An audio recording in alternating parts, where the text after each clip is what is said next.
In the grim twilight of Folker's borderlands, where hope dies and shadows hunger, the city of Moonspire stood as a bastion of defiance against the endless night. Its silver towers, hewn from living stone by Kuma craftsmen, pierced the mist-shrouded sky like the fangs of a great beast, while Okami sentinels prowled its walls with eyes that gleamed like burning stars. 10,000 beast-folk warriors stood ready, their forms blurring between man and animal as they prepared to sell their lives dearly. They were not enough. They were never going to be enough. Lord Thrakis Voss, scion of the Bloodsinger lineage and harvester of 1,000 cities, gazed upon Moonspire from his obsidian palanquin, his centuries-old heart stirring with predatory anticipation. Behind him, an army of the damned stretched into the darkness, 50,000 vampire warriors, their armor forged in the lightless forges of Umbravale, their blades thirsting for the vitae of shapeshifters. Winged Vargeists circled overhead like carrion birds, their leathery wings blotting out the moons. The air grew thick with the cloying stench of dark magic as necrosages began their foul incantations. The beast folk think their walls will protect them, Voss whispered to his general, a towering dreadborn named Viscera, her armor adorned with the bones of 100 Kuma champions. They forget that we were killing when their ancestors still crawled on their bellies in the mud. As if in answer to his contempt, a howl rose from Moonspire's walls, a sound of defiance, of primal fury that echoed across the battlefield. The beast folk were calling upon their ancestors, drawing upon the strength granted to them by the elemental kami.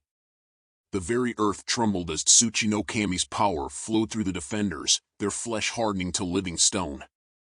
Voss smiled, revealing fangs that gleamed like polished daggers. Sound the bells of blood. Across the vampire lines, crimson bells cast from the bones of fallen enemies began to toll, their otherworldly resonance drowning out the howls of the defenders.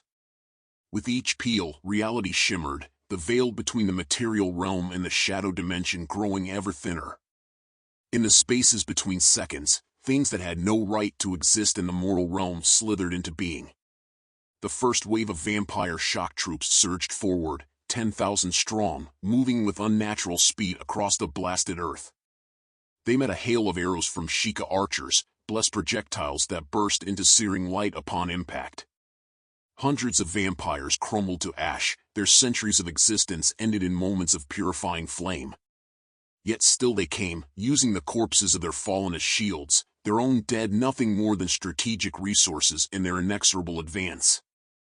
Upon the walls, beast folk defenders underwent their battle transformations.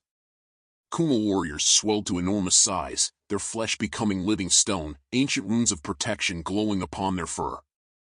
Nico assassins flickered between shadows, their claws wreathed in spirit fire capable of burning both flesh and soul.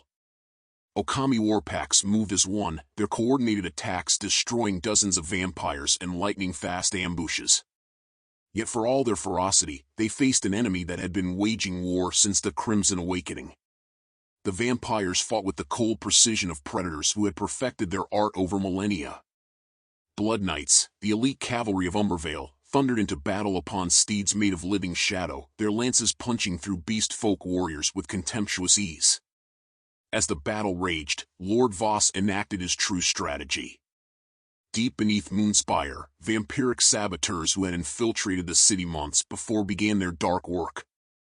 They had located the nexus points where the elemental kami's power flowed into the city's wards and began a profane ritual using the Sanguine Codex, a tome written in blood by the Night Whisperer himself. The battle for the walls became a meat grinder. A Kuma champion, Standing Mountain, his fur matted with the ash of 200 vampires, roared a challenge at Viscera. The vampire general met his charge with aristocratic disdain, centuries of combat experience evident in every movement. Their duel was a blur of primal fury against cold, calculating violence. Standing Mountain's claws, capable of rending steel, met Viscera's blade, forged from crystallized darkness. For a moment, it seemed the beast folk warrior might prevail until Viscera's sword found a gap in his stone-like hide, black energy corrupting his flesh from within. As Standing Mountain fell, a squad of Nico shadow dancers attempted to breach the vampire lines, moving faster than mortal eyes could follow.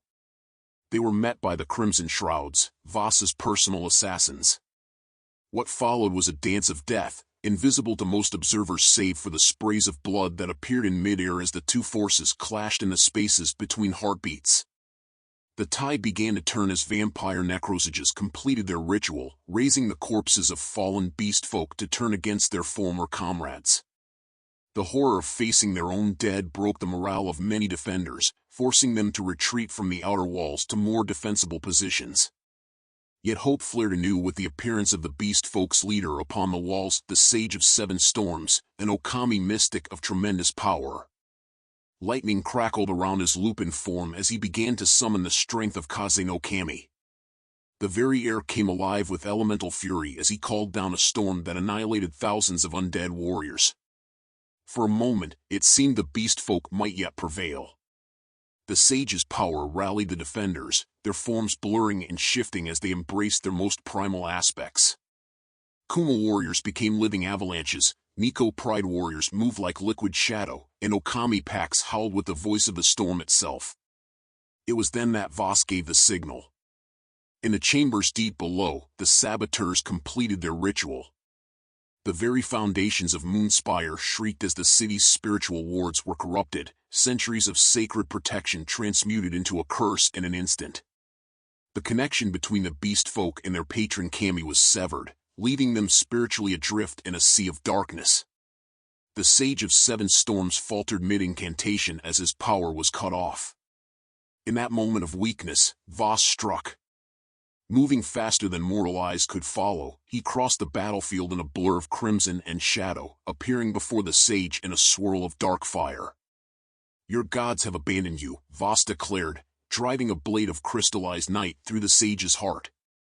As the mighty Okami fell, his blood ran down the city walls and rivulets that seemed to form dire sigils. With their leader fallen and their connection to the elemental Kami severed, the beast folk's resistance crumbled. Yet even in defeat, they fought with the desperation of cornered animals. In the central plaza, a last stand was mounted by the Pride of the Falling Snow, an elite cadre of Nico warriors. They fought with such ferocity that even the vampires were forced to acknowledge their valor. When the last of them finally fell, the plaza was littered with the ashes of 1,000 vampires. As dawn approached, Voss stood in Moonspire's central plaza, the sage's blood still wet upon his blade. The city that had stood for 1,000 years had fallen in a single night. Its towers, once gleaming silver, now ran red with blood, and the prayers of the elemental Kami were replaced by the screams of the captured.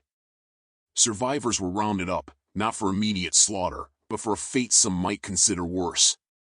The vampires of Umbravale were always in need of livestock, and beast folk blood was considered a particular delicacy.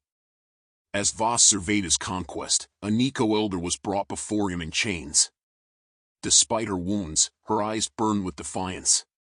"You may take our city," she spat, "but you will never break our spirit. The elemental Kami will not forget this transgression." Voss knelt before her, his cold hand caressing her cheek with mock tenderness. "My dear, breaking spirits is what we do best. And as for your gods..." He smiled, revealing fangs still stained with the sage's blood. "They're next." Thus fell Moonspire, its towers now casting shadows of their own in the perpetual twilight of Fokker. Its fate served as a dark testament to the ambitions of Umbravale and a grim warning to all who would stand against the children of the Crimson Awakening. In the darkness, the bells tolled on, singing songs of blood and victory.